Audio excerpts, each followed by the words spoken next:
green eating, plant-based to feel great, and today we're going to make Go Nuts granola. So I'm strolling through Costco where we get most of our food, and I've been trying to point out to Tresaya that there are more and more grain-free products.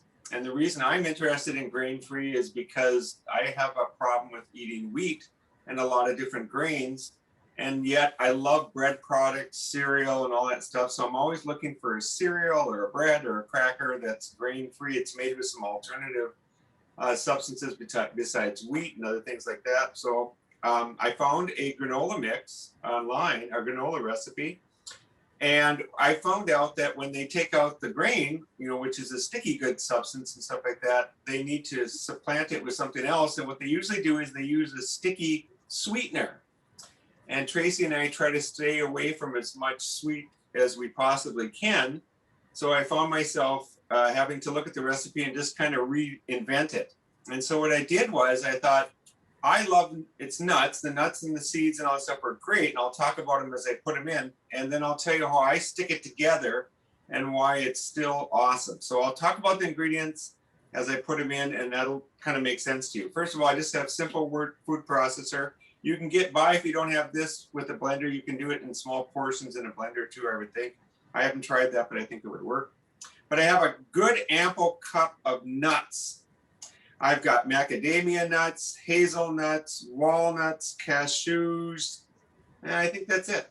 And they're just delicious. It's like, this is it for me. Put a cup of that in, all right?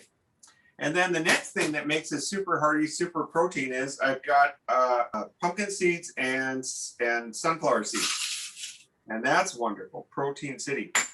Now, the only thing that is sweet in this are coconut flakes. So there's just a little bit of that in there. That's pretty simple. I do have some almond flour. So again, grain-free almond. Really into the nuts there. I have, it asks for a little bit of vanilla, and you could use liquid vanilla. That's no problem. Lately, Trace and I have been getting a powdered vanilla. So this white substance is vanilla. So I'm putting all my dry ingredients in first. A little bit of sea salt here, put that in there, and then a little bit of cinnamon. And I'm going to get these guys just a little bit pulsed. I'm not going to grind them into a fine powder. I like it to be a little chunky, the granola. So there'll be a little bit of noise here. I just don't want to leave the nuts whole. So if I can cut them up into pieces, I'm good. There, that's good. We're going to do it some more, so I'll leave that. Now, let's talk about what's going to stick this together. So if I don't use something sticky like maple syrup or agave nectar or something like that, what's going to stick it together? And my wonderful solution is flax egg. And a flax egg is basically 2 tablespoons of ground flax, a seed, and 1 tablespoon of an oil. And since this is a cereal, I could use almond oil, I could use avocado oil, I could use a lot of different oils.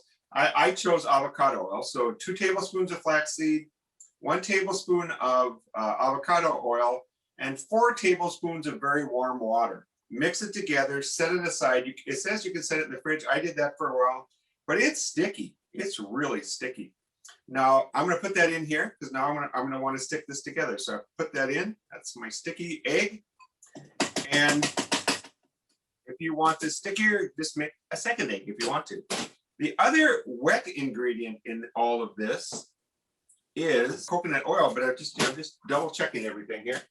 And coconut oil is interesting because our coconut oil is a solid at room temperature. So they asked for some coconut oil, about 1.5 tablespoons. And so I put it into a metal measuring cup, and I just put that in the oven and let that melt because I preheated my oven to 325 degrees. So now I've got my wonderful coconut oil, and that's going to really bring out some flavors here in all these nuts and seeds and all that stuff. And I just put that in. And now let the magic begin here. We're now going to put this together so it gets sticky. Pulse it up again.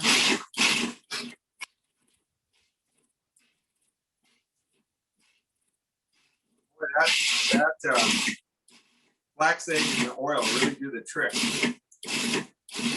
There we go. I don't want to get it too soft. Now I want to show you what I've got here. So I've got this wonderful, wonderful, really kind of granola-y looking mix. All right. Before this all started, I also preheated the oven to 325 degrees, so that's warm behind me. I'm going to take anything out of the way that I'm going to try to make some space here so you can see what I'm doing. I'll set this aside. I'll set this over here. Let's get this out of the way. Now I think you can see what I'm doing. I've taken just a regular little baking pan, a little rectangular one. I'm lining it with parchment paper. I love that stuff, magic. And I'm just going to put this stuff down onto there. Now you don't have to worry about, do I form it into little nuggets and all that stuff? Don't worry about that because you can break it up afterwards. I'm just going to get it on the plate and try to get it to be a uniform thickness. That's what I'm shooting for here. Be very careful if you're using a food processor of that blade. Those things are really sharp. I'll stick that over here so I don't cut myself.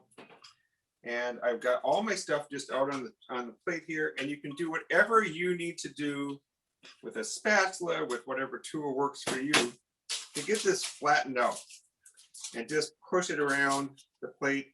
Doesn't have to look good. It doesn't have to be artistically set or anything like that. I would say the only thing you're looking for is just a uniform thickness. So I'm just going to kind of pull it around the pan, get it down to some kind of a thick so that it cooks the same. And once you do that, you just throw it in the oven. Again, it's not a work of art, just something very simple. I'll keep turning this around so you can see it. And there'll be some thicker spots than others. There's some good chunky things of nuts in here because I didn't pulse it a lot. I wanted it to be a little chunky. There you go. I've kind of got a rectangular form here. I'll show you what that looks like a little more carefully here. Here we go. Looks like that. We're going to slip this in the oven. I will say is that this is cooking. It's going to drive you crazy because it smells so good. So that's a little warning in advance. But we're just slipping that into a 325-degree oven. And I'm going to set a timer for around 20 minutes. It depends on your oven. You know, they all vary a little bit, but about 20 minutes should take care of it. Perfect timing because we're just ready to take the Go Nuts granola out of the oven. And it will look like a giant cookie when it comes out. And that's okay. Yum. And it's actually been cooling just a little bit because I had a little time when Tracy was finishing off, so you can let it cool completely. But I'll show you what you can do with it once it's cool. To get the granola effect of it, you just break it up and put it into a bowl. It crumbles up rather easily. It sticks together just enough to stay together as a cereal. Crumble it to the size that you would like, and then just store it that way. And you're going to have just a wonderful, again, you can put it whatever size you want. If you're going to use it for snacking, Tracy loves that. You might have a snack size. If you're going to do it for cereal, you can go a little smaller. We do have to taste it to make sure it's okay. I'm sorry about that. I cannot share that with you. Hey, Tom, can you take another bite for me? It tastes like nuts and seeds, and it's wonderful. And those coconut flakes make it just a little bit sweet. And there you go. Here we have Go Nuts granola from Clean Green Eating, plant-based to feel great. Thank you.